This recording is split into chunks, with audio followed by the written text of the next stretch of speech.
Dragi prijatelji, večeras ćemo pričati o jednom vrlo zanimljivom događaju koji je zapravo jedna serija ubistava u Makedoniji koja su se desila od proleća 2009. godine pa sve do jeseni 2009. godine. Znači nekih 7 meseci je trajala misterija nekih ubistava koja su prosto ledila krv u žilama građanima Skoplja, a bogami i cele Makedonije. I svi su se pitali ko zapravo stoji iza tih ubistava. I da li je to uopšte u pitanju jedan čovek ili je samo sličnost između više ubistava koje su se desila. Jer ni policija nije bila sigurna u početku da li ima posla sa serijskim ubicom.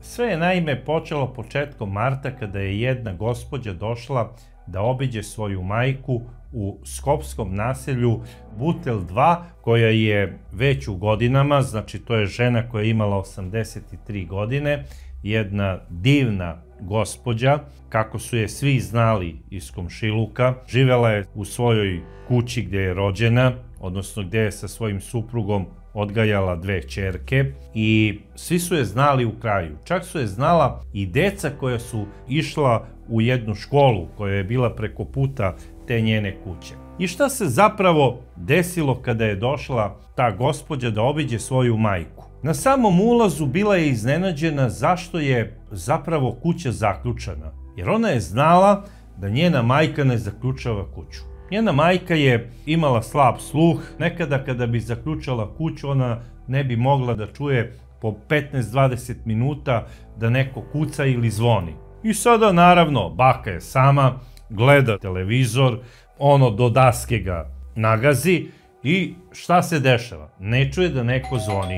I ona sada da ne bi komšinice se vraćale sa njenih vrata, ona je stalno držala otključana vrata. I gle čuda, sada su vrata zaključana. To je sada mnogima čudno. Ali ova gospođa nije zaključavala vrata, čak i ako imala potrebe da ode do prodavnice. To je neki stari običaj koji su zadržali ljudi u nekim gradovima, ne zaključavaju svoja vrata, jer imaju utisak da žive u nekim starim srećnim vremenima kada to zapravo nije ni bila potreba. Mislim, meni je to malo čudno, jer kod mene na selu gde sam rođen, od kada znam, zaključavaju se i kapije, a i vrata. To ne znači da ljudi iz mog kraja su nepošteni, ali jednostavno, eto, takav je običaj. Ali dobro, ova gospođa, koja se zvala Ljubica Hristovska, ona je smatrala da nema potrebe da zaključava svoja vrata. I sada njena ćerka ne može da uđe i ona zove jednog komšiju da joj obije vrata, jer boji se da se nešto nije desilo njenoj majci. Zato što sa mobilnog telefona zove fiksni telefon zvoni, ona ga čuje, ali se niko ne javlja. Pita jednu komšinicu da li se videla moju majku da je izlazila ovih dana ili da slučajno nije otišla do bolnice, ali da je otišla do bolnice neko bi me pozvao. I zamislite, njena ćerka nije ponela ključ od kuće i sada da se ne bi vraćala u drugi deo grada, ona zove komšiju da on to otvori. I on kaže, otvorit ću, nije problem, mi stvarno gospođu Ljubicu nismo videli nekoliko dana. Međutim, u nedelju 3. marta uveče oko 10 sati videli smo da je neko bio unutra kod gospođe Ljubice, jer video sam žar od cigarete, neko je pušio pored prozora. I ja sam bio ubeđen da ste došle vi ili vaša sestra kako bi vašoj majci čestitale poklade. I ništa mi to nije bilo čudno. I sada kada je to čula ova gospođa, ona je rekla, molim vas, komšija, otvorite vrata. I on je to i uradio, ona je ušla unutra i na njeno opšte zaprepašćenje, malte ne do samih vrata, ležala je njena majka krvava. Njena glava je bila razbijena, totalno unakažena. Odmah je pozvala hitnu pomoć i policiju, došla i policija i hitna pomoć. Ustanovili su da je ova žena ubijena nekim tupim predmetom sa više udaraca u potiljak i u čelo. I rekli su najverovatnije da je gospođa Ljubica bila teško povređena i da se u nekom trenutku prosvestila jer je puzila ka vratima. Nije mogla žena sigurno od prevelikog krvarenja koje je nastalo na mozgu, da ima normalno rasuđivanje i nije otišla ka telefonu da pozove hitnu pomoć ili policiju. Ona je krenula ka vratima, najverovatnije je pokušala da izađe. I kada je došla do samih vrata, vrata su bila zaključana. Jer taj koji ju je ubio, on je izašao na izlazna vrata i zaključao je ista. Što se tiče stvari u samoj kući, bilo je neke premetačine. Pretpostavljala je policija da je tu ušla grupa lopova kako bi opljačkala ovu usamljenu ženu i sigurno su tražili novac. I inspektor koji je vodio istragu došao je čak i do zaključka da su najverovatnije ubili ženu na kraju posle mučenja, odnosno posle traženja da kaže gde je novac. Jer nisu pronašli ništa. Barem, kako su ćerke rekle, tu nije bilo nekih vrednih stvari, novca ili nakita, osim što je majka imala lični nakit na sebi. I gle čuda, tek onda su ustanovili da na ruci ove stare dame od 83 godine fale 2 zlatna prstena, fali takođe jedna tanka narukvica koju je uvek nosila na desnoj ruci i fali njen lančić oko vrata. I naušnice. I šta se sada dešava? Znači, ova žena je opljačkana. I policija je započela istragu. Saslušala je 30-ak ljudi za koje je smatrala da su oni operativno i bezbednosno interesantni. Tu se pojavila čak i jedna žena koja njima uopšte nije bila interesantna ni po jednom pitanju i rekla je inspektoru da je ona te večeri videla jednog mladića u crvenoj vindijakni, da je on dosta mlad, da je jako mršav, srednje visine i ima izrazito crnu kosu.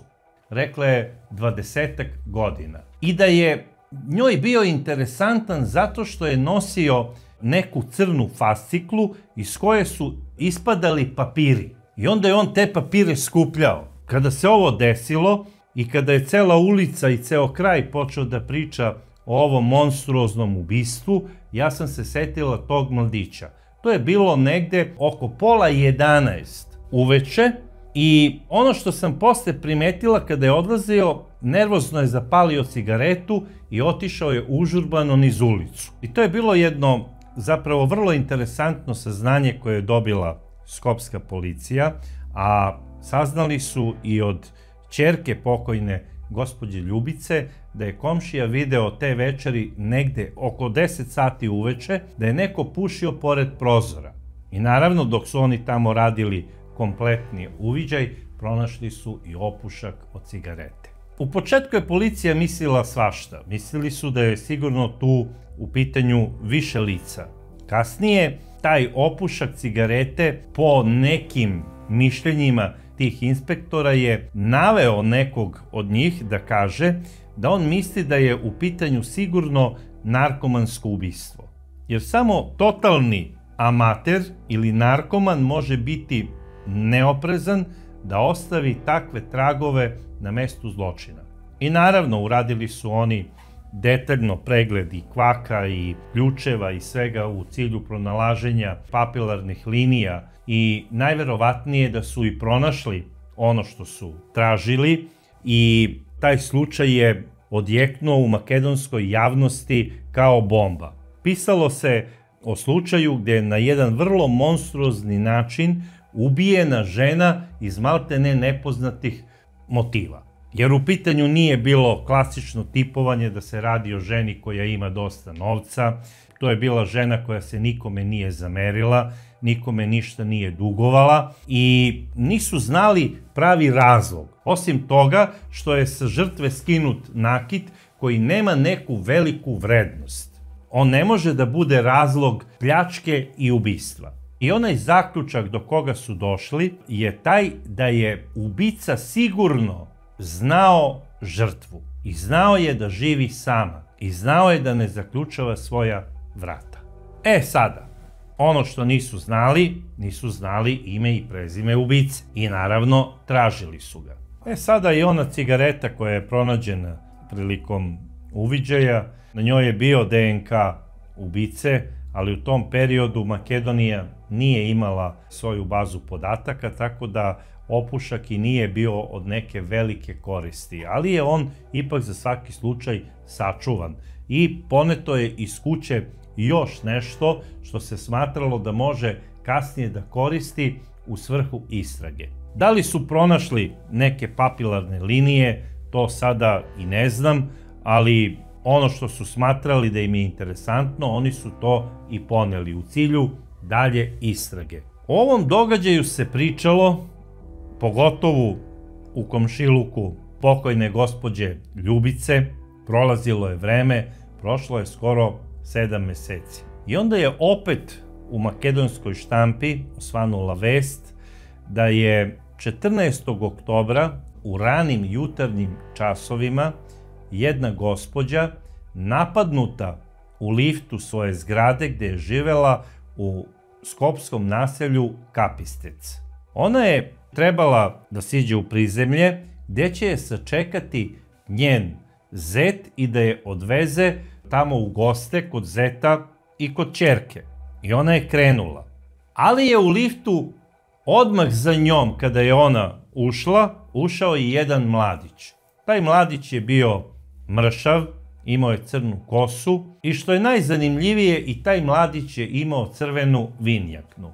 I dok je lift išao i silazio ka prizemlju, svašta se nešto dešavalo u tom liftu i on je došao do prizemlja, vrata su se otvorila.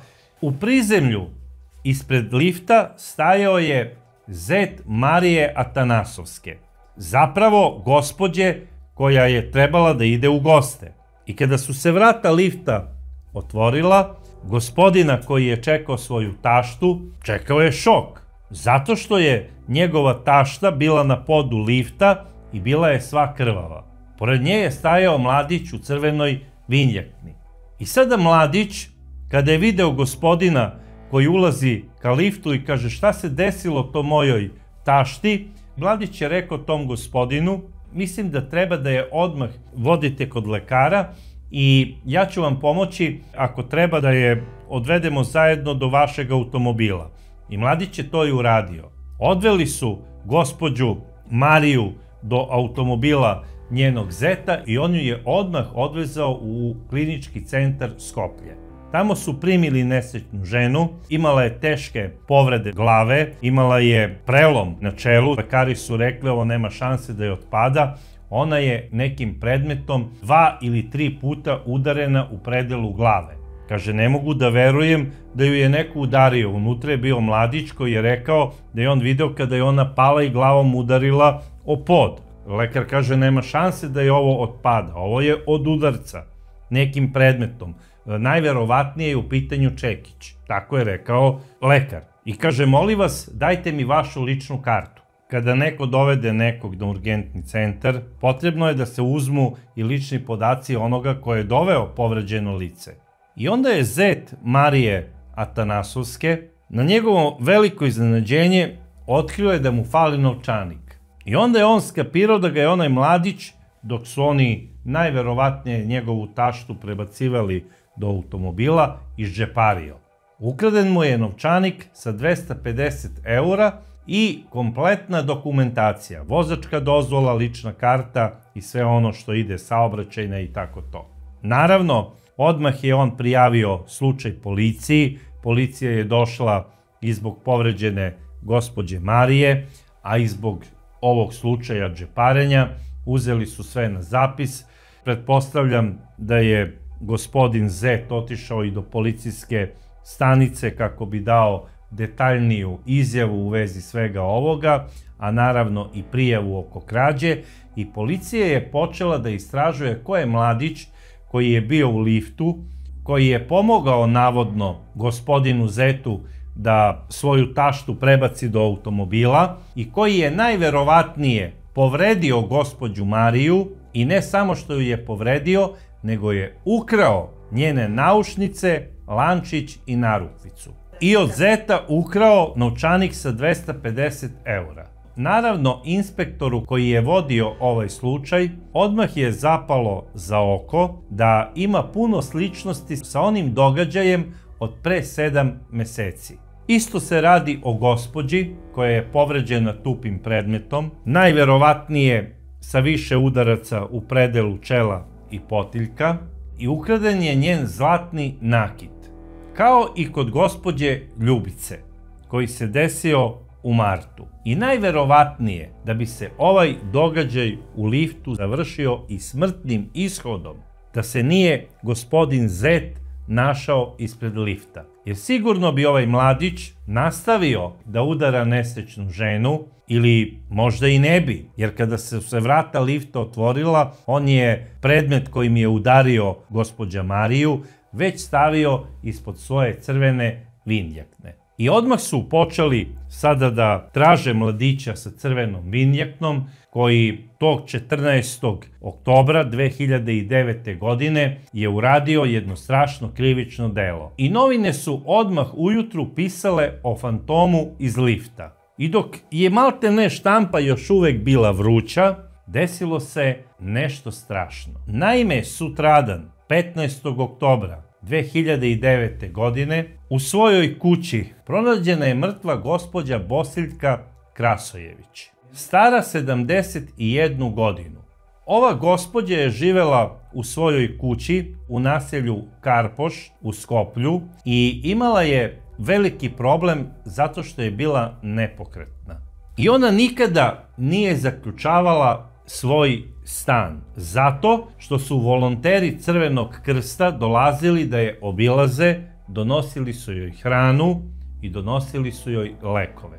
A dolazile su i medicinske sestre iz Crvenog krsta koje su je preslačile, stavljale pamperse i sve ono što treba. I tog jutra, kada je ušla volonterka Crvenog krsta, bila je zgranuta jer je u krevetu ležala sva krvava gospođa Bosiljka. Odmah je volonterka Crvenog krsta pozvala hitnu pomoć i policiju i oni su došli. Na njihovo opšte zaprepašćenje ustanovili su da je i ova gospođa ubijena tako što je udarena nekoliko puta nekim tupim predmetom u predelu čela i slepoočnice. I ono što su zapazili, da na njenim ušima nije bilo naušnica, a na prstima nikakvog prstenja. Volonterka je rekla da ona odlično zna da je gospođa Bosiljka imala i naušnice, a i 2 prstena na desnoj ruci. Onaj koji je ubio gospođu Bosiljku, on je skinuo njene naušnice i prstenje. I policija je krenula opet u opsežnu istragu i ono što je interesantno, jedan od policajaca koji je razgovarao sa prolaznicima i sa komšijama, došao je do saznanja da je jedan gospodin koji je voleo da po kontejnerima ujutru gleda šta se tamo nalazi, da li ima nešto zanimljivo za njega, on je primetio da je iz kuće pokojne Bosiljke izašao mladić sa crvenom vinjaknom. Opet crvena vinjakna. Da je bio srednje visine, da je bio dosta mršav i da je imao izrazito crnu kosu.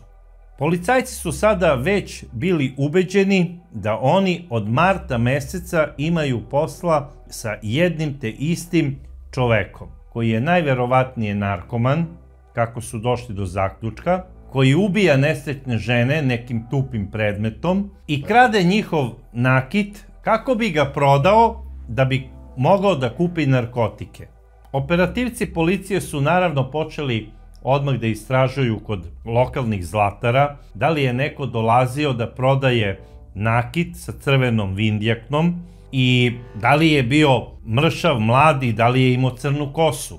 Mnogi od tih zlatara imaju naravno i sigurnosne kamere. Oni su proveravali te sigurnosne kamere, proverili su i sigurnosne kamere u ulici Franja Kluza i tamo sa jednog objekta primetili su prolazak jednog mladića koji je imao crvenu vindjaknu. Sada su nekako već otprilike znali kako taj mladić izgleda, ali nisu vidjeli njegovo lice. I dok su policajci istraživali ono što ih je zanimalo, dobili su poziv iz ulice Franje Kluza. Zapravo, jedna gospođa je pozvala i rekla je da se nalazi u kući svoje rođake. Došla je da je obiđe zato što joj se nije javljala na telefon i zatekla ju je svu krvavu i da jedva diše. Ime ove gospođe je zapravo Vera Bogojevska, koja je stara 76 godina. Ono što je interesantno i u ovom slučaju, kada se radilo o Veri Bogojevskoj, bila je u svom krevetu, napadnuta je od strane nepoznatog lica i isto je više puta udarena tupim predmetom u predelu glave. Takođe je imala i na vratu jedan ubod. Šta je interesantno? Kada je policija došla i hitna pomoć i kada su prebacili nesrećnu Veru u urgentni centar, razgovarali su sa njenom rođakom, došli su do saznanja da i ovoj gospođi fali lični nakit. Ne samo koji je nosila na ruci, u smislu prstena i naušnice na ušima, falio je i lični nakit iz njenog ormarića, imala je tamo kutiju sa nekim nakitom gde je držala određene komade nakita koje je ponekad stavljala i nosila i to je rođaka znala. Sada je znači falila i ta kutijica. Zapravo onaj koji je naneo teške povrede gospođi Veri, on je uradio i jednu premetačinu u cilju pronalaska nakita. Rođaka je rekla najverovatnije da je teta Vera imala i nešto novca kod sebe, ja ne znam zaista koliko je mogla da ima, bila joj je i penzija, ali vidim da je novčanik otvoren i da je uzeto sve iz novčanika. Gospođa Vera je prebačena u urgentni centar, tamo su lekari pokušali da se izbore za njen život, međutim, nažalost, gospođa Vera je te noći preminula. I sada je policija znala da ima posla sa serijskim ubicom.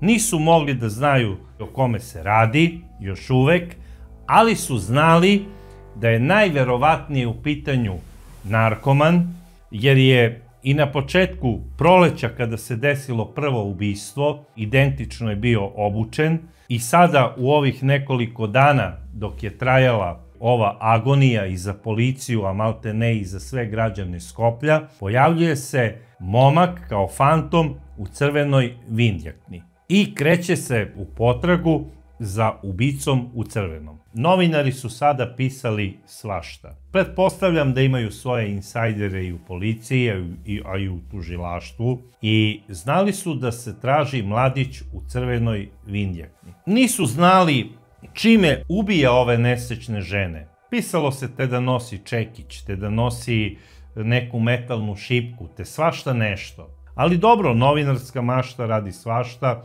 bitno je da se prodaju tiraži i naravno ljudi su imali veliko interesovanje, a bogami i veliki strah od nekoga ko serijski ubija žene po Skoplju. Ono šta je interesantno, to su sve starije žene koje su bile same i žene koje ne zaključavaju vrata svoje kuće. Jer i gospođa Vera Bogojevska nije zaključavala svoja vrata. Isto je imala oštećeni sluh i držala je otvorena vrata kako bi onaj ko dođe slobodno mogao da uđe kod nje. I to su obično bile njene drage komšije. U ovom slučaju došla je njena rođaka da je obiđe i našla ju je mrtvu. I nastalo je zatišje. 6 dana traje misterija ko je mogao da ubije ove nesrećne žene. Policija se nadala da će naići na neke konkretnije dokaze. Radili su, znači, operativnu obradu nekoliko stotina ljudi. Međutim, sve se vrti oko onoga što su imali. Čak je jedan od policajaca rekao, ljudi, ja sam siguran da sada imamo serijskog ubicu i nadam se da će napraviti neku grešku i da ćemo imati nešto konkretnije u sledećem slučaju. Nije se dugo čekalo. 21. oktobra 2009. godine u 7 časova ujutru u tržnom centru Mavrovka u Skoplju desilo se ubistvo, zapravo pokušaj ubistva jedne žene. Ta mlada žena koja je imala 42 godine zvala se Sanija Sulejmani i ona je bila higijeničarka u jednom delu tog tržnog centra. To je zapravo deo tržnog centra gdje su bili samo advokati. I Sanija Sulejmani je čistila njihove kancelarije. I sada kada je došla druga higijeničarka koja je čistila sprat iznad gdje je neka tehnika i koja je zapravo otkrila da je studio jedne produkcijske kuće na spratu gdje ona čisti obijen. Ona je krenula da pronađe Saniju, da je pita šta treba da uradi. Mislim, da li da zove policiju ili da zove vlasnika produkcijske kuće. Znala je da je Sanija sada u toaletu, da čisti toalet tog donjeg sprata. Kada je ušla da je potraži, ona ju je pronašla kako leži sva krvava. I onako sad je bila prosto u šoku, počela je da vrišti, uzela je telefon i odmah je pozvala policiju i hitnu pomoć. I kada je došla policija, napravila je jednu malu zabunu u samom početku te istrage. Jer mislili su da su zapravo dobili prijavu da su momci koji su opljačkali gore kancelariju, odakle su pokrali tehničku robu, prilikom silaska najverovatnije naišli na Saniju i da su je nekim predmetom udarili. Međutim, kasnije se ispostavilo da ta krađa sa povredom Sanije Sulejmani nema nikakve veze.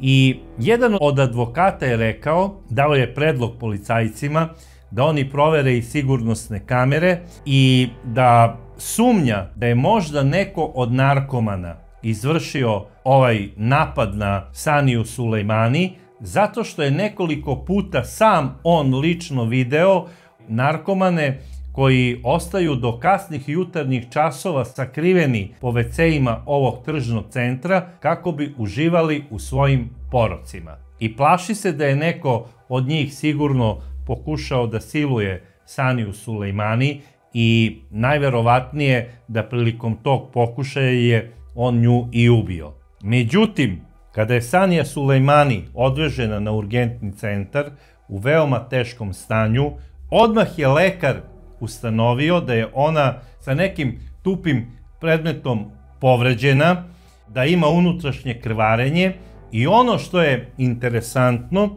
kada su došli rođaci Sanije Sulejmani, zapravo njen suprug, prvo što je primetio to je da Sanija nema naušnice i da nema lanac oko vrata. Jer on je svojoj supruzi za rođendan kupio jedan malo jači komad nakita od 100 grama koji ona nosila naravno sa velikim ponosom jer dobila ga je od supruga. I također na njenim prstima nije bilo prstenja. Odmah je inspektorima nekako bilo sumnjivo da serijski ubica nije sada ponovo napao i u tržnom centru Mavrovka.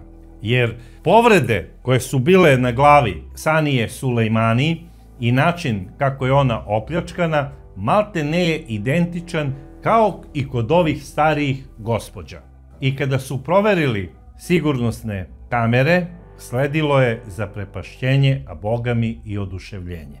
Zašto zaprepašćenje i zašto bogami i oduševljenje? Vidjeli su momka u crvenoj vinjakni i vidjeli su mu i lice. I sada je policija suzila krug, počela je da traži nekoliko tih mladića za koje je sumnjala da su možda oni počinioci ovog krivičnog dela. I dok su oni tražili određeno lice, dobili su poziv u 21 sat. Zvala je gospođa Smilja Petrovska, stara 73 godine. Gospođa Smilja je pozvala, rekla da je teško povređena, da je dobila nekoliko udaraca u predelu glave, da je uspela da izbaci napadača i da odmah policija dođe kod nje.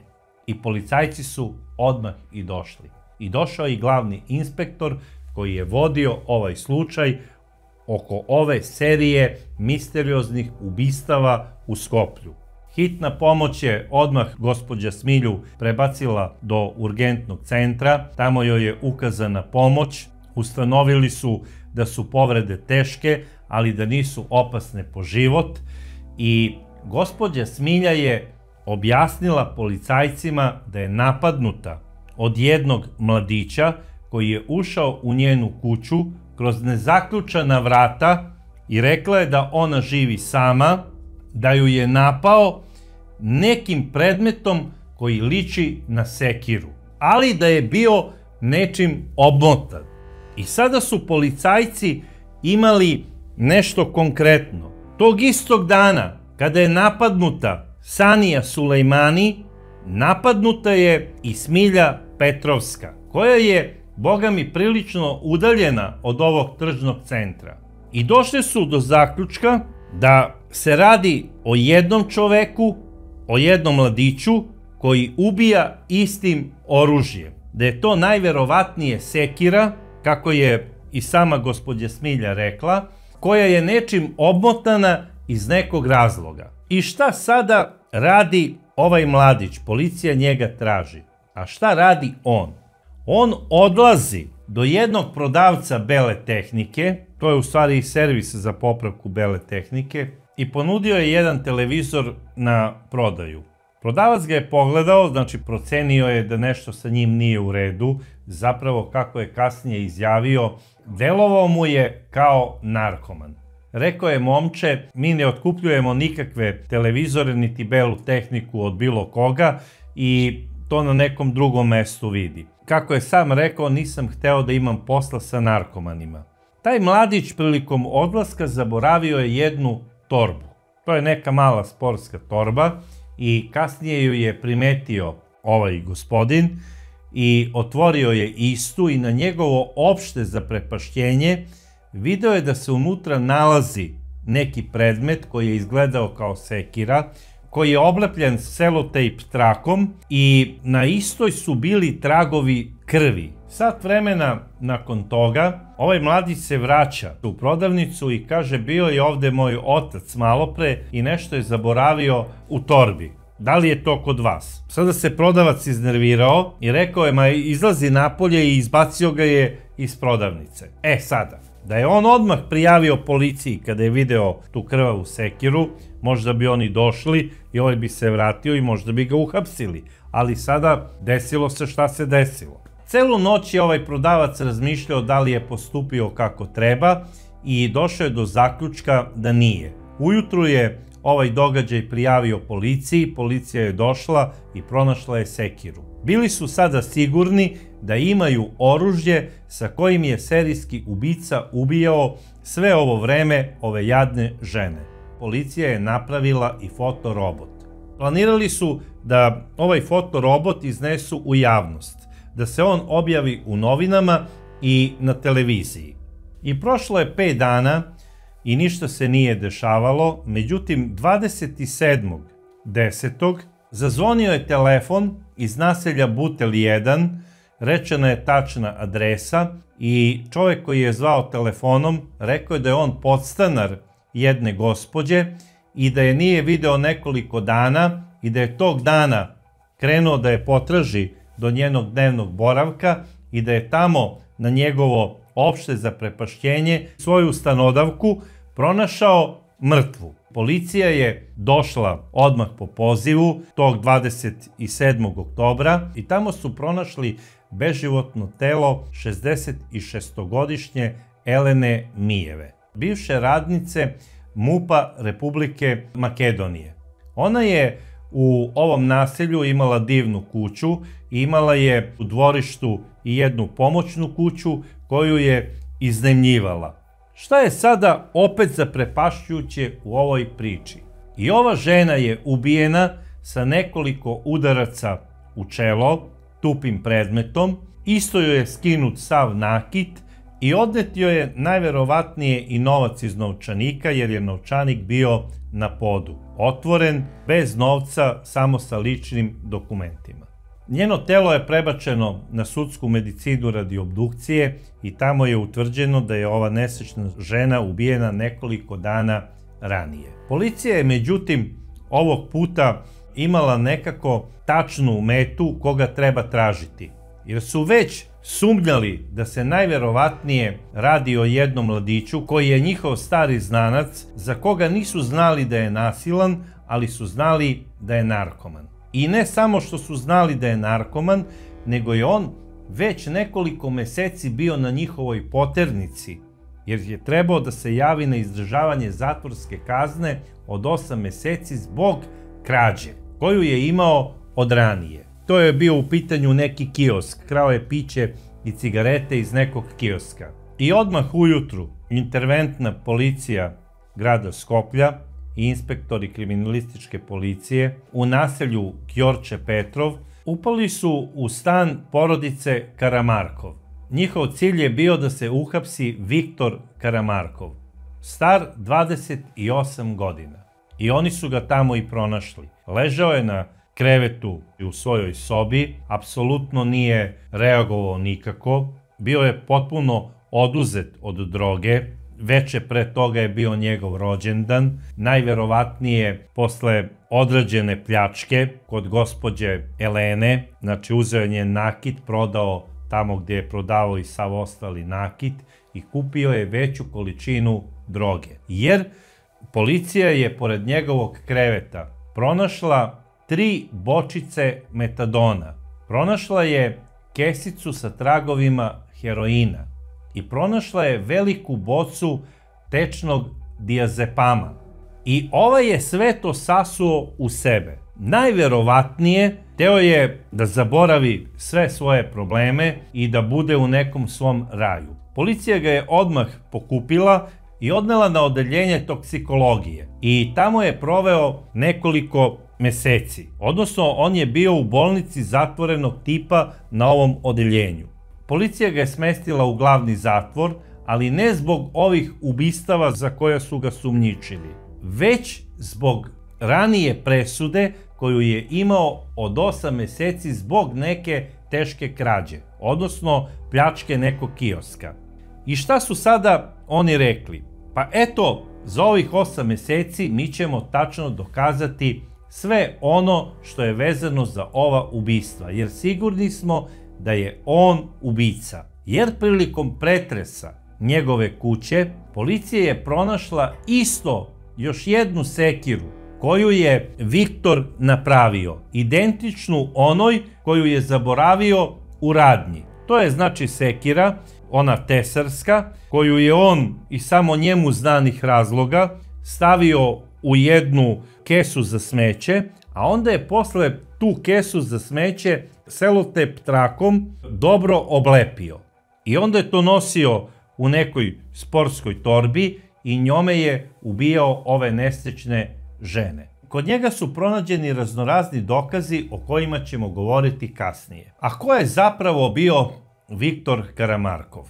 Kada je ovaj mladić nakon nedelju dana doveden kod istražnog sudije, sve novine su objavile kako je ovaj mladić zapravo genije. Da je on učenik generacije jedne elitne tehničke škole u Skoplju. Da je zapravo toliko obrazovan i načitan da prosto čovjek ne može da poveruje. I kako su pisale novine, on je pročitao sve ruske klasike. Da je njega na sve ovo inspirisao glavni junak romana Zločin i kazna, čuvenog Dostojevskog, ni manje ni više nego Raskolnikov.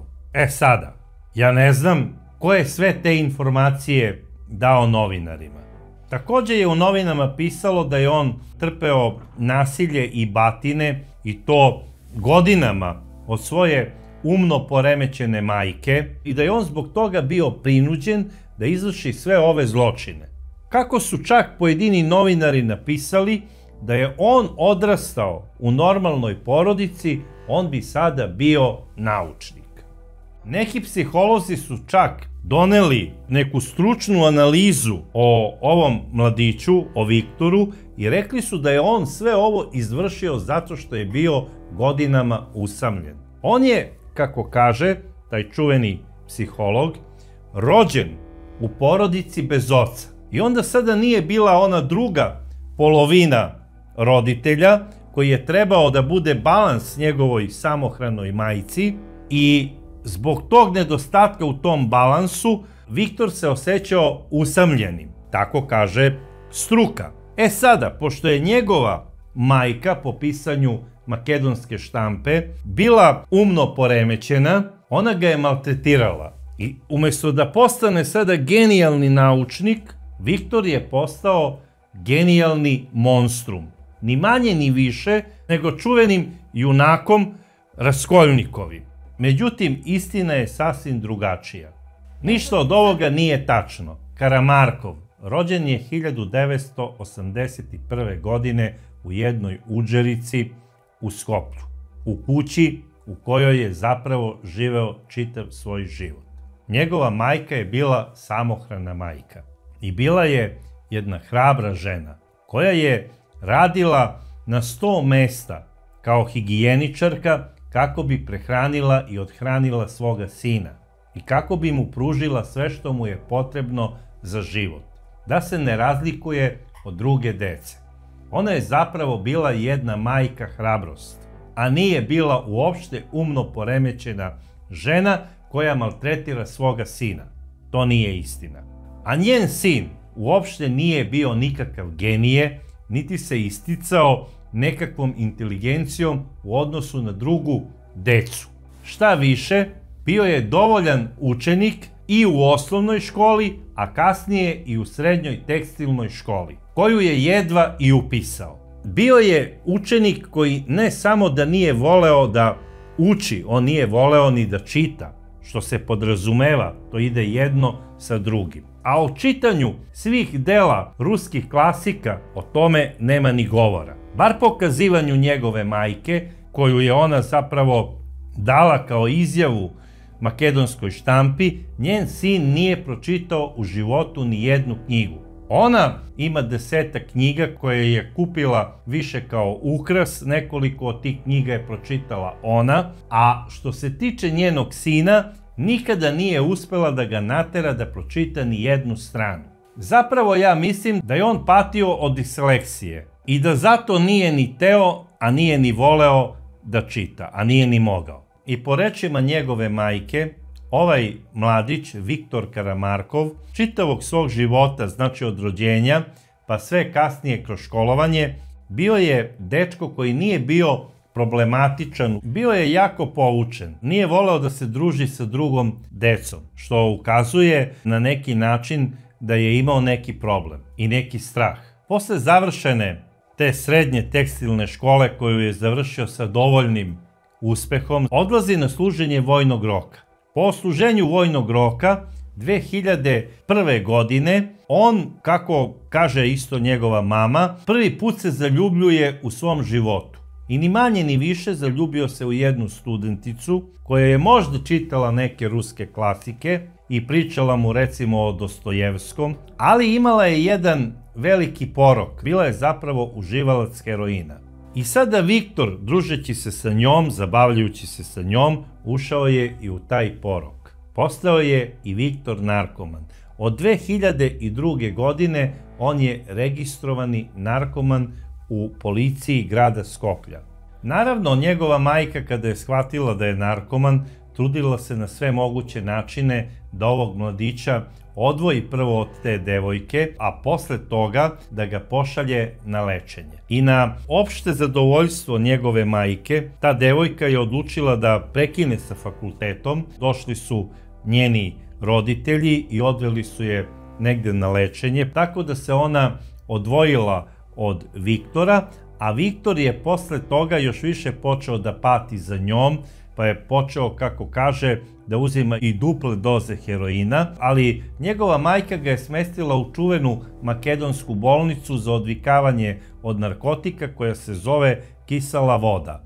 I on je tamo prvo proveo 3 meseca, a posle toga je išao još nekoliko puta po 3 meseca. I sada po onome kako kaže njegova majka, a i kako zapravo stoji u evidenciji te ustanove, on se nije izlečio, zato što je njemu prepisana metadonska terapija. Međutim, u jednom periodu, ove 2009. godine, kada je bio po ko zna koji put u tom institutu za odvikavanje. U međuvremenu je bio i nekoliko puta u istražnom zatvoru zbog raznih krađa, jer da bi se došlo do droge trebate da imate novac, a ovaj mladić, pošto nije radio, njegova majka nije bila u mogućnosti da mu daje koliko je njemu potrebno, on je krao sve što mu je palo pod ruku. Tako da je krao i po komšiluku, krao je čak i posuđe i neke stvari, ma nema šta da nije krao. Tako da priče inteligentan, pametan, prepošten, to su gluposti. Ovaj mladić je bio klasičan narkoman i to vrlo problematičan i opasan po sredinu. Ta zatvorska kazna mu je uvek preinačena u meru lečenja. To tako ide za narkomane. I onda bi on proveo tamo po 3-4 meseca u tim zatvorskim bolnicama na lečenju i kako je govorila njegova majka, njemu je u tim bolnicama bilo 10 puta bolje nego kada je na slobodi. Zato što je tamo imao urednu terapiju, imao je znači te infuzije koje mu se daju umesto hrane da bi se ojačao imunitet i on je izlazio kao maneken posle zatvora. Tako je pričala njegova majka. A kada bi proveo nekoliko meseci ovamo, opet bi sa starim društvom ušao u poroke i opet problemi. Krađe, ponovo istražni zatvor i mera lečenja i opet se taj krug začarani vrteo. Njegova majka je mnogo patila zbog toga. Ona se nadala da će Viktor jednog dana da se ipak izleči od ove pošasti, da će naći devojku i da će da se oženi i da će zaboraviti narkotike. Međutim, taj dan nikako da svane. Njegova majka se redovno molila Svetoj Petki u obližnjoj crkvi zato što je Viktor rođen uoči tog praznika i ona je mislila da će molitvama da spasi svog sina. Međutim, to nije pomagalo.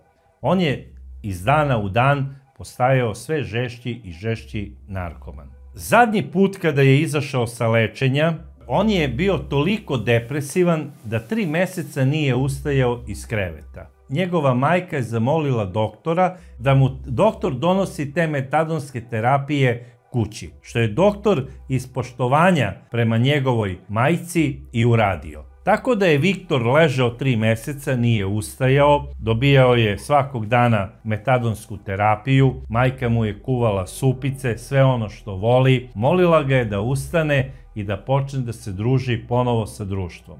Viktor je ležao, patio je i rekao je: majko, pusti me, hoću ovako da ležim, da se saberem, da vidim gde sam i šta ću kasnije. Međutim, kada je Viktor ustao, posle nekoliko meseci ležanja, Viktor je napravio veliko zlo. Zapravo prvo ubistvo Ljubice Hristovske. A onda posle, da bi zaboravio to što je uradio i da bi stekao veće samopouzdanje i hrabrost, izvršio je drugo ubistvo, odnosno pokušaj ubistva. I onda je išla serija onako kako sam vam i ispričao. Ovaj mladić je zapravo jedan mladić ispod prosečne inteligencije, završio je srednju školu, pismen je, ali nikakav genijalac nije. Isto su gluposti da su mu uzori bili neki junaci američkih filmova, on američke filmove uopšte nije ni gledao. Jedini horor koji je gledao u svojoj mladosti, navodno bio je taj horor Candyman. E sada kako Makedonci to Candy prevedu na svoj način, zbog toga su ga prozvali Šećerko. Međutim, taj Šećerko je mnogima zagorčao život i upropastio je mnoge porodice. On je bio svestan toga da je slab, da je fizički slab i birao je samo slabe i nezaštićene žene. Žene koje ne mogu da mu pruže otpor. I on je bio spreman da i po 20 kilometara šeta dnevno, kako bi odtipovao te stanove i te osobe koje su usamljene. I zato je nosio onu crnu fasciklu, kako bi navodno skupljao pomoć za bolesnu majku ili oca.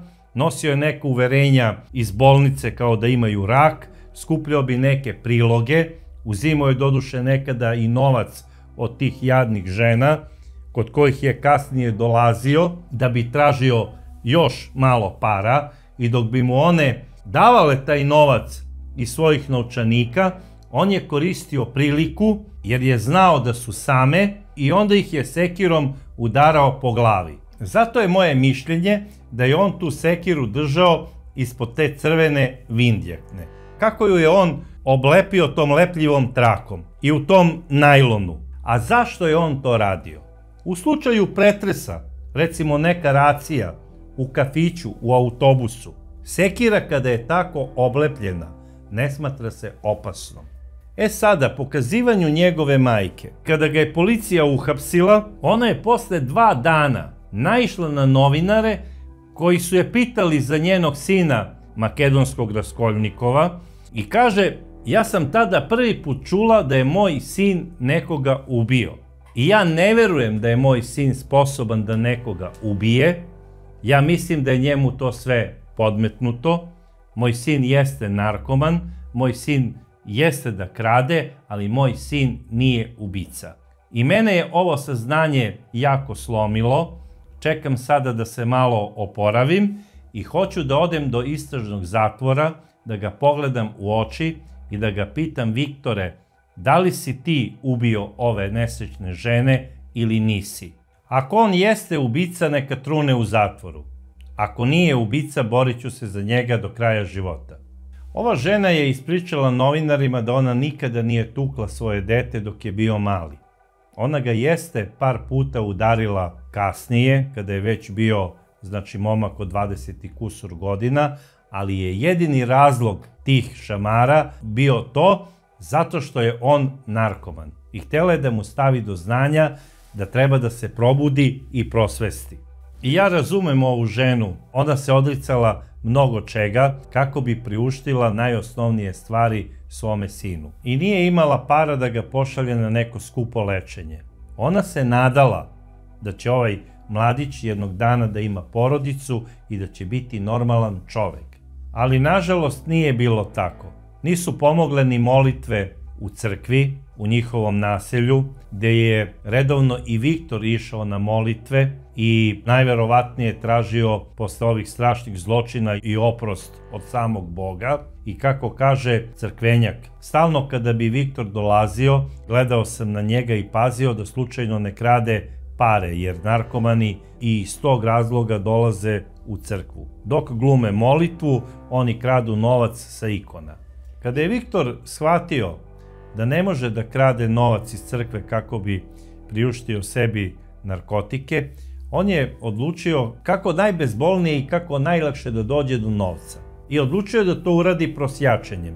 Ne ono klasično prosjačenje da stane tamo negde ispred crkve i da drži šešir, nego on je uzeo jednu crnu fasciklu sa nekim lažnim lekarskim nalazima kako su njegovi roditelji bolesni od raka i išao je po 20 kilometara od kuće do kuće kako bi prikupljao novac. E sada, najverovatnije da je on više pažnje tu posvećivao na one osobe koje žive same. Jer kada bi došao tamo ne čuje nikakve glasove iza, ne čuje se niko u smislu mama ko je došao, bako ko je došao i tako to. Pitao bi, gospođo, da li vi živite sami, a neke žene bi mu rekle u smislu, sine, ja sam sama, mala mi je penzija, živim sama, ne mogu ništa da ti dam. Te žene su bile u stvari i glavna meta Viktora i on se u tom slučaju ponašao kao onaj Perica iz onog kultnog filma Davitelj protiv davitelja, u smislu ako nećeš da kupiš moje karanfile, onda si protiv mene. A u ovom slučaju nećeš da mi daš novac koji mi je itekako potreban za drogu, onda si protiv mene. Ubrzo je počelo i suđenje Viktoru Karamarkovu. Viktor je rekao da se on seća da je on prosio kako bi kupio drogu, da je išao da radi te prevare, skupljanja novca, ono za bolesne roditelje i tome slično. I da je kasnije od toga kupovao heroin. Također se sjeća da je nekoliko puta pokušao da digne ruku na sebe, ali kako kaže, on se ne sjeća ni jednog ubistva. I to mu je verovao i njegov advokat, koji se svim silama borio da Viktora Karamarkova oslobode krivične odgovornosti, da on ide na posebno veštačenje, da ga proglase neuračunjivim i da ide u bolnicu zatvorenog tipa do izlečenja, koje može da traje recimo 6 meseci, može da traje godinu dana, a može da traje i doživotno.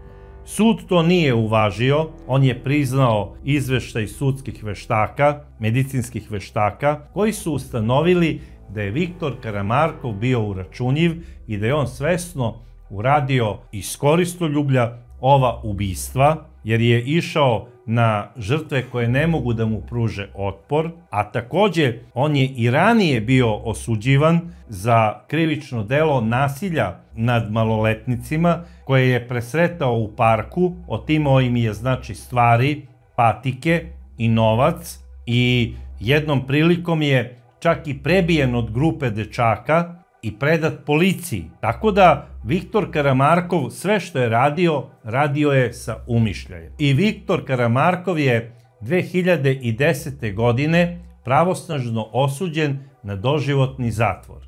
To je druga zatvorska kazna doživotnog zatvora koja je bila izrečena u Republici Makedoniji. Po mom mišljenju, on uopšte nije bio dobar čovek, on je smišljeno napadao jadne i nemoćne osobe, kojima je itekako bila potrebna pomoć, a ne nasilje. I dragi prijatelji, moram da vam kažem, zato budimo krajnje oprezni. Pre svega, zaključavajmo svoja vrata. I kada nam neko na ta ista vrata zazvoni, da li predstavljajući se kao predstavnik neke crkvene organizacije, ili možda upravo sa fasciklom i sa nekim dokumentima od lekara kako traži novac za bolesno dete ili za ne znam koga, trebamo se zapitati ko je zapravo taj čovek koji od nas traži novac i koja mu je zapravo glavna ideja i cilj. Postoje zaista bolesni ljudi kojima je potrebna pomoć i koji su na kraju krajeva i svu svoju dokumentaciju objavili i preko društvenih mreža. Glavna adresa treba da bude država koja jedino može da pomogne tim osobama. Jer lično smatram da sve što se radi mimo države i državnih institucija je jedan vid prevare. Imali smo iz najboljih namera i učešće u raznoraznim akcijama koje su vodili čak i poznati glumci i umetnici i na kraju se sve ispostavilo kao neka prevara. Da ne nabrajam sada poznate manekenke, da ne nabrajam sada poznate glumce, pevače i tome slično. Čak su i pojedini roditelji koji su sahranili svoju decu, na kraju su novac koji je trebao biti namenjen lečenju te dece iskoristili za estetsko ulepšavanje. Ja se slažem da treba pomoći svakom čoveku, pogotovo u deci, ali što se tiče nas, običnih smrtnika, to treba da bude u onom iznosu koji za nas neće biti preveliko opterećenje. A oni koji imaju mnogo, koji su svojim radom zaradili velike pare, oni neka osnuju posebne fondove koje će kontrolisati Ministarstvo zdravlja i država i koji će tačno znati da li taj novac ide za lečenje tog deteta ili ne. Jer više ne verujem nikakvim maltene humanitarnim privatnim organizacijama. Moj vam je savjet, budite oprezni i vodite računa kome otvarate vrata. Ako primetite nešto sumnjivo, prijavite policiji. Dragi prijatelji, ja vas pozdravljam i ova priča je zaista bila tužna, ali moram da vam kažem da smo mi jedna velika porodica i evo ima nas sada već 200.000 i nadam se da će ovaj broj rasti, a samim tim naš glas će se na neki način čuti sve dalje i dalje. Pozdravljam vas, volim vas i stop svakom vidu nasilja. Vidimo se u sledećoj čudnoj priči u još većem broju.